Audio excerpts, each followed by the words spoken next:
Welcome back to the Deep Dive. We're here to break down complex companies, give you the facts you actually need.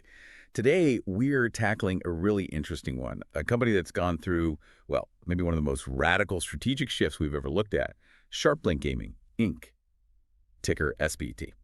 It's definitely a head turner.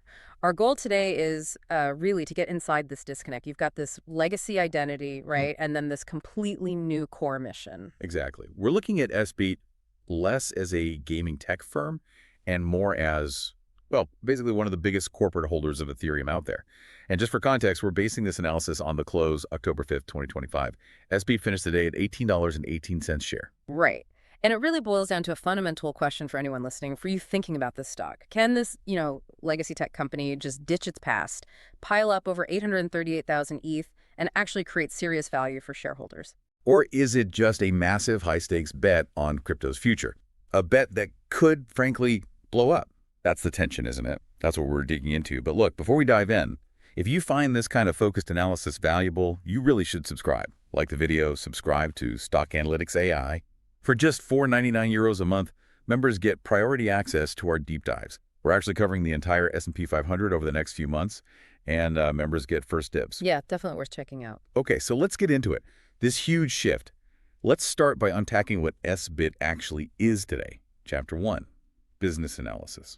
Right. So SharpLink really has these two sort of competing identities, almost like two different companies in one. You've got the history, the legacy stuff, performance-based marketing for iGaming, lead gen, mostly through PAS.net. But get this, that whole side of business only brought in about, what, $3.66 million in revenue for all of 2024? Yeah, tiny, which is the fading picture. The really stunning part is the now. Their main strategy, their core mission today, is being a digital asset treasury, basically an Ethereum proxy. Yeah. And like you said, holding over 838,000 ETH as of late September. Just let that number sink in for a second. It's huge. And that number, that holding, is why there's such a disconnect. That tiny $3.66 million in revenue, their history of losing money, it just cannot possibly justify a $3.5 billion market cap. Not even close. No, almost all of that valuation, pretty much every dollar, comes directly from the market value of that massive ETH stash. So forget thinking of it as a traditional operating company. It's really a holding company for, well, a very volatile asset. Operating profit or loss, almost a sideshow. Exactly. So their value proposition to Wall Street, to institutions, has completely changed. What's the pitch now, then? It's pretty straightforward. We are a premier institutional grade way for you to get regulated exposure to Ethereum.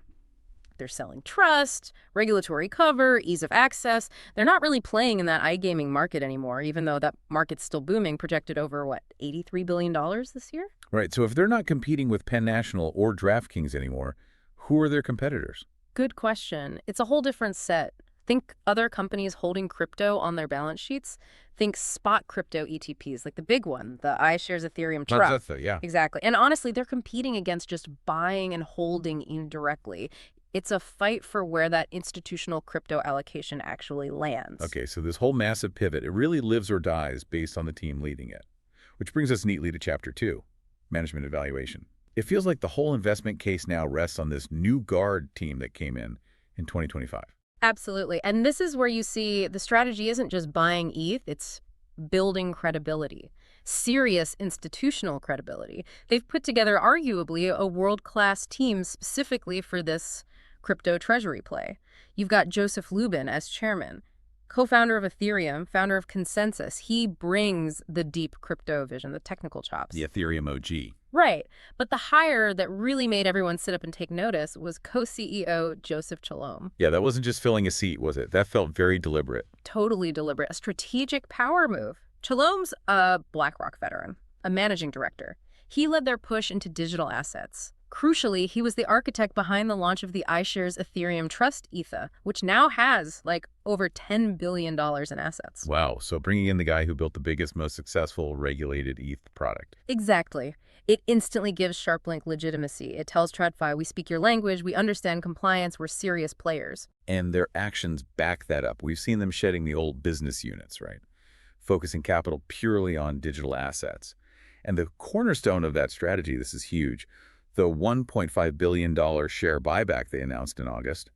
$1.5 billion. That's like almost half their market cap. It's an incredible signal, and you really need to grasp the mechanics here. This isn't just buying back stock. It's what they call an accretive capital allocation, because the stock often trades below its net asset value, meaning the market values the whole company for less than the actual ETH they hold, minus minor debts. Right, the NAV discount. Precisely. So management can buy back shares cheaply, effectively buying their own ETH holdings at a discount through the stock market. Okay, so they retire shares bought below NAV.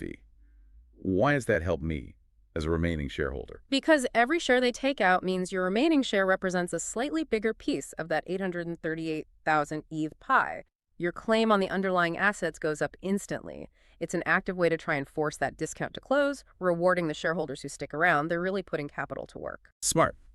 And then there's that other interesting piece, the plan to tokenize their own stock, put SBET shares onto the Ethereum blockchain. That feels like a potentially massive first step in bridging TradFi and DeFi. It's definitely ambitious, a potential first mover advantage if they can pull it off. Okay, so management's the driver, the ETH is the asset. Let's look at the financials underpinning all this. Chapter 3, financial analysis. And this is where, as you said, the standard playbook kind of goes out the window. Completely. If you just pull up the standard metrics, look at the income statement, it looks, well, not great. Market cap around $3.5 billion. Yeah, but the PE ratio is negative 1.55. They lost, what, nearly $5 million operationally in 2024. Okay, but should we even, care about those operating losses anymore? Is that the red flag, it seems? In this specific context, honestly, no, not really. Those traditional metrics, PE, operating margins, ROIC, they're basically analytically irrelevant for this company now. The income statement shows the legacy business wasn't profitable, sure, but the balance sheet tells the actual story today. Total assets, around $454 million, almost entirely driven by buying ETH. And crucially, they have essentially zero debt. Yeah, we saw that. Zero interest-bearing debt. Debt to equity is zero. And their short-term liquidity looks fantastic, current ratio over 6.8x. That financial stability seems key to the whole strategy working. It absolutely is. It gives them staying power. So the bottom line for analysis here, forget discounted cash flow models. They make no sense. You can't value this based on future operating profits. The only metric that really matters is price to net asset value, PAV. You compare the market cap to the real-time market value of their ETH minus their very small liabilities. That's the game. Okay, that makes sense. Let's shift gears now to the second half, part 2. Market dynamics, risk, and conclusion. Starting with Chapter 4, market sentiment.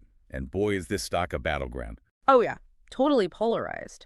Which makes sense, given how radical the transformation is. On one side, the bulls, you've got, I think, just one analyst covering it, but they're super bullish. A buy rating and a $48 price target. That implies over 160% upside from here. Wow. So they clearly see that NAV discount as a massive buying opportunity.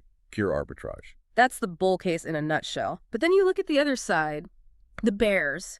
There's huge skepticism out there. You see it in the short interest, it's high, around 10.76% of the public float. That's a lot of shares betting this thing goes down. 20 million shares short. Yeah, that's significant. What are the shorts betting on?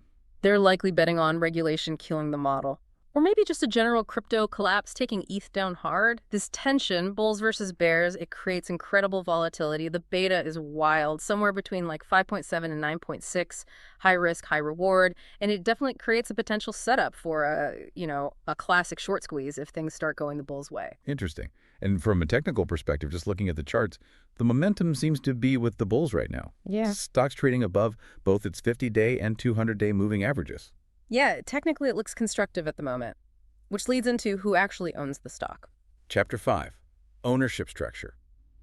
Looking at the institutional holders is really revealing here. Right. It's not your typical S&P 500 index funds piling in. Yeah. The big holders are different. They're sophisticated crypto-native funds, quantitative hedge funds, names like Parafa Capital, Marshall Wace. Exactly. That's significant. It's validation from the quote-unquote smart money within the digital asset world. It signals they think this corporate treasury structure is legitimate, potentially viable, and just as important, you see strong insider alignment. Lubin, the chairman, owns almost 10% of the company. 9.9%, yeah. And you've seen recent insider buys from the co-CEO, Chelom, and the CFO. That's insiders putting their own money on the line, signaling confidence. Okay, but we have to talk about the flip side. The potential dangers. This isn't a normal stock. Let's cover Chapter 6, risk assessment.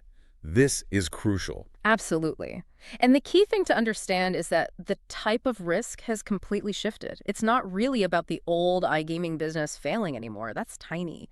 The risk is now almost purely asset-related risk. It's concentrated right there on the balance sheet. Okay, so what are the big threats?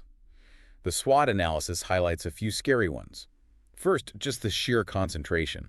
They're almost totally dependent on the price of one asset, ETH, which is notoriously volatile. That's number one. A major ETH crash would hammer the NAV and likely the stock price. Second, regulation. This feels like the big one, the existential threat.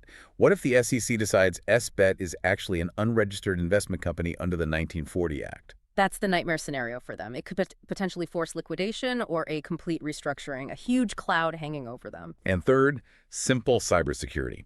Holding nearly $1 billion worth of ETH at current implied prices, that makes you a massive target for hackers. A major breach could be catastrophic, potentially irrecoverable. Definitely. Those are the core threats. But on the flip side, the opportunities are just as significant, potentially. Obviously, ETH price going up, that directly increases NAV. Then there's the NAV discount closing driven by those buybacks we talked about. That's potential upside even if ETH stays flat. And that shared tokenization idea, if they pioneer that successfully, bridging TradFi and DeFi with their own stock, that could be a game changer, a real first mover advantage. Okay, let's pull it all together. Chapter 7. Conclusion. If you had to synthesize the core bull case for someone listening right now, what does it boil down? It's really three things. One, valuation arbitrage, buying the ETH treasury at a discount via the stock. Two, the management dream team of Lubin and Shalom bringing both crypto vision and TradFi execution.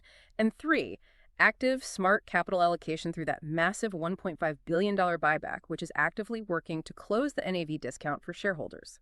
And the bear case. Yeah. The main reasons to stay away. Again, probably three core points. One, just the extreme volatility. You need a strong stomach for the price swings. Two, that pervasive regulatory uncertainty. The SEC issue is real and unresolved.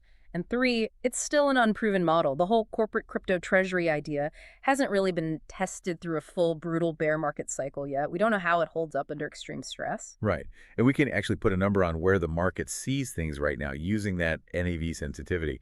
You mentioned the stock price is $18.18. If you back out the math, considering their ETH holdings and minimal debt, that price basically implies the market thinks ETH itself should be worth around $4,176 right now. Exactly. So the market isn't currently applying a huge discount or premium. It's valuing SBET roughly in line with its underlying assets at that implied ETH price. So the final takeaway for you, the listener, investing in SBET isn't like buying Coke or Apple. It's a special situation. Your decision really has to hinge completely on your own view of Ethereum's future potential and, crucially, your personal tolerance for these very specific, very concentrated risks, the asset risk, the regulatory risk. That's a fantastic summary of a really complex and unique situation. Thanks for breaking that down. It leaves me with one final thought, though. Management keeps talking about onboarding TradFi to composable DeFi. Given their expertise, that Lubin-Shalom combo, what kind of complex DeFi strategies could they actually start using with that huge ETH treasury to generate yield for institutions, beyond just holding it? Something to think about. And hey, if you want a one-off deep dive on a specific ticker you're interested in, just drop us a super thanks on the video. We do take requests. Right. And we have to include the disclaimer. This analysis was generated by an AI system. It's for edutational purposes only. It is absolutely not financial advice. Please do your own research or talk to a qualified financial advisor before making any investment decisions based on this. Absolutely. All right, that's all for this deep dive. Thanks for joining us, and we'll catch you on the next one.